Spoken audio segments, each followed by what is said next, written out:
Yung pag-arabi tayo amin kay Ilian, Abril 4, may kapat nga daw ti pulan ti literatura ng Ilocano. Katuntimanan ti sa balipay daniw ng tayo basain. Daniw apo ni Apo Godofredo S. Reyes. Ngayon di si bibiyag pa iso na ti laureado aman naniw dagiti Ilocano. Pamadayaw ngayon saan ni Apo Josepa Edralin Marcos, ti ina ni Lady Presidente Ferdinand Marcos. Malaksi da politiko, may sa nalaing a doktor, nagpres presidente itinabayag ti Gumil Pilipinas, Mannaniw, pas natakamat tayo, Lariado Mannaniw, kina bukbukanegan na dagiti pada na nalalay nga Mannaniw. Ket may isa ka dagiti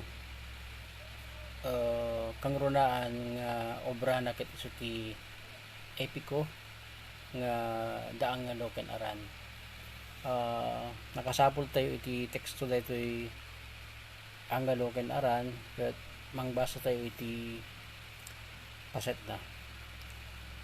In pados tayo in ability word ket nagtaray iti 10 a panid i single space ti katundong na dati nga epiko paset ti daang ngalo ken aran imisem ni ang ngalo inor uray na daydi kanito tapno inna makamatan kas ugsat pardas na nga aran ti daras na ako mamakam nasikaron na iti dalan ti bantay ket nagusingan isut bantay gusing itan gusing pakalaglagipan ket ti baryo na panaganan iti baro katakkilan dito'y puro-puro nagparang nagtugaw asila lailo ni maragsakan nga angalo sinakroy na ni aran iti inna nakaitip laban agsipod kadagsen na napatugaw iti abay na adda nabati nalnekan abay sinansabong ni aran dua nga abot kas karamba nagdiswan bukel-bukel na at damit tugot ni angalo iti san unay nga dayo dagitoy makita ida ijay pinsal iti rabaw na linglingay dagiti parswa na ayat nga agbambanyaga idinabangonen ni aran immisem iti kasamitan nalapunos ragsak ni angalo baligi na napnuan rago iti rabaw dagiti batbato nagayayam da naglinlin na ilo nagsalisal da nagkali ti daga darat batbato iti abagatan baybay abatog da isut nagipurwa-purwakan da nagbalin asang agasot nga isla iti tao Pangasinan ang nalawa di daga darat batbato nga imbakal daaran ken anggalo napgad idi na itibnuk da iti baybay ang nagdiswanda nagkubwar ti asin nga ado naglayos ti ili napno nagbalin a Pangasinan itan apgad na isot maramanan taaw sa nga lubungan istangina po dagiti paset ti epiko nga daang nga loken aran asinurat ni Apo Godofredo S. Reyes. Sang kabas sila nga paliw so kas kadagiti nagkakaon ng dandani ng Ilocano well agririma ng san stricto ti bilang dagiti silaba madlaw tayo nga da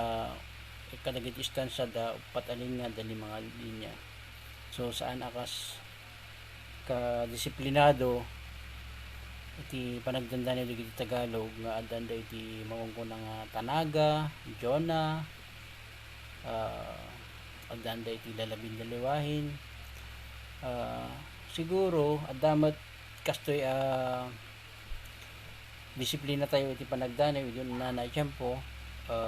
ti may isang atap ko kat iti dalot medyo obserbaran tayo dati lumano nga talaga sila ba dati dalot kat mabalin asyam, so posible akas ti bilang uno akas ti ritmo ti panagdandanyo dagiti Ilocano iti una na tiyempo gapo ka dagiti san tayo mandikilikan ang pasamak, posible iti panakasakop da ka dagiti Espanyol na awan da yung disiplina and saan mat nga ni subsublin ora iti nauson ti panagbumbukanegan pag panagngorona dandani paraangan saan tayo maten sinursurot dato'y panagbilang iti silaba. So nasayaat no maadal kumapay dato'y panagdani tayo iti Ilocano ket sapay ko matakwatan tayo nga dam tradisyon tayo ket mabalin nga mapalatak tayo pa daytoy. So ti mabalin pagrugyan tayo ket kas natakamat ko daytoy dalot and wadan to nananos kanasigsiglat pay nga mangadal iti daytoy format ti panagdani nasayat unay ket no mapalatak tayo mapasaya tayo dating tradisyon di masayat ka doon so kastapay ket Diyos tagnina iti kiniapo Godofredo S. Reyes iti daytoy sagod na kada tayo ken sagod na sa ngalubungan nga epiko da angalo ken aran.